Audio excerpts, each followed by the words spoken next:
लावले जातात, तांदूळ टाकले जातात, ते बासुंदी नसती, ती पितरांची खीर असते.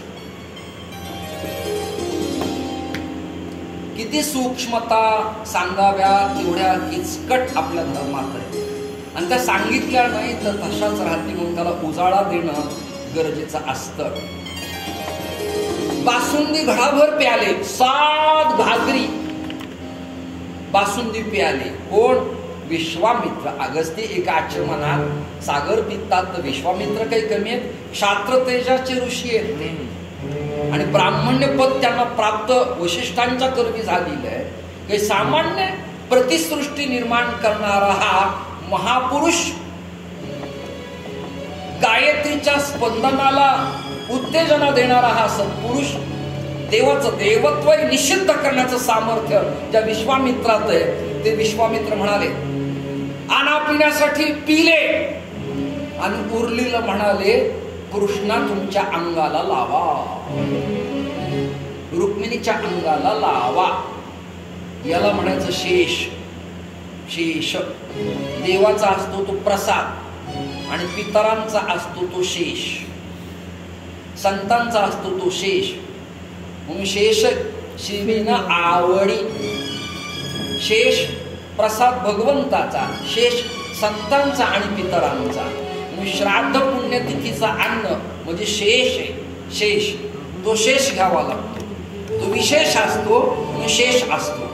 श्रोते हो, कृष्ण परमात्म्याने मधुसूदनजी सगळ्या अंगाला दूध लावलं, पण परमात्मा रडायला.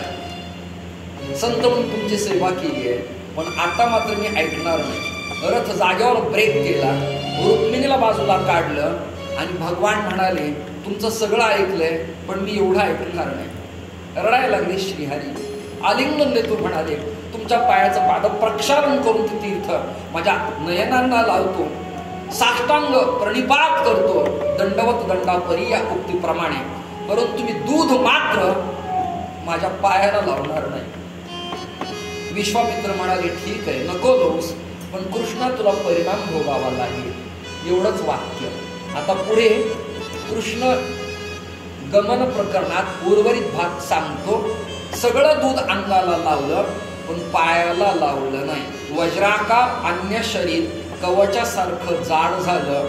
हेल्मेट किंवा 18 mm चा पत्रा एखाद्याला कव्हर म्हणून बसवावा तसं कवच अंग झालं, परंतु पाय तळवा मात्र माणिक गोवा कोवळाच राहिला. इथपर्यंत भावना मी सांगितली. का दूध लावलं नाही त्याचं कारण आहे. नमः सुरभ्यै नमः, नमः वृषभ मातृकायै नमः, नमः गोभ्यः विप्रेभ्यः, नमः धरित्रेभ्यः. असं वंदन गायीचं केलं. ज्या गायींना सांभाळण्यासाठी जन्मभर पायात मी जोडे घातले नाही, ज्या गायींना राखण्यासाठी मी वनात फिरलो, ज्या गायींना गोकुळातलं धन कनक संपन्न ऐश्वर्य मानलं, ज्या बछड्यांनी माझ्या खांद्यावर माना टाकल्या, ज्या पद्मगंधा गायीनं माझ्या तळव्याला येऊन चाटावं, आणि जिथे मी पिंपळ वटवृक्षाखाली बसून वेणुनाद केला की गायी कानवर करून माझ्या जवळ येऊन घुंगत असायच्या, आणि माझ्या वृंदावनी सारंग नावाच्या रागाच्या बासरीच्या ध्वनीनं गायी डुलत असायच्या. कमलदल विकसित व्हायचे, आणि वाहणारं यमुनेचं पाणी यमुना जळ स्थिर स्थिर व्हाय. यमुनेचं पाणी ब्रेक होत असायचं, रविमंडल स्तब्ध होत असायचं, आणि पक्षी जाग्यावरच पंख हलवत असायचे. असं मी भोगलंय. यशोदा माझी जननी आहेच, देवकी माझी जननी आहेच, परंतु या भारत मातेची सनातन धर्माची वेद लक्षणा गोमय्या ही माझी मात्र स्वरूप आहे.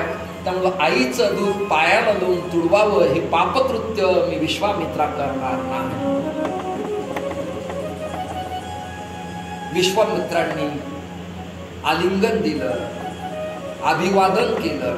कन्हैया तू जगद्गुरु पदाला योग्य आहेस, विश्व तुझ्या अंकित होईल.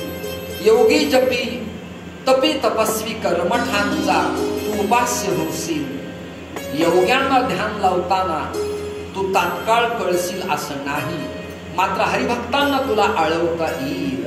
हे श्रीहरी, मी निघालो आहे. तृप्तता झाली. दुःख भरलेल्या डोळ्यातल्या आसवांनी रुक्मिणीनं विश्वामित्राच्या पदकमला अभिषेक केला आणि खाली पडलेलं पाणी आपल्या नयनांना लावलं. एक आहे ज्ञानाची गंगा आणि दुसरी आहे भक्तीची यमुना.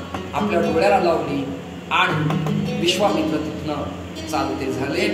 भगवंतांना संतती उपसंतत्य होत आहेत. श्री अनिरुद्धाचा विवाह, उषा आणि अनिरुद्ध मिलन आज मला पाहायला घड्याळ आहे.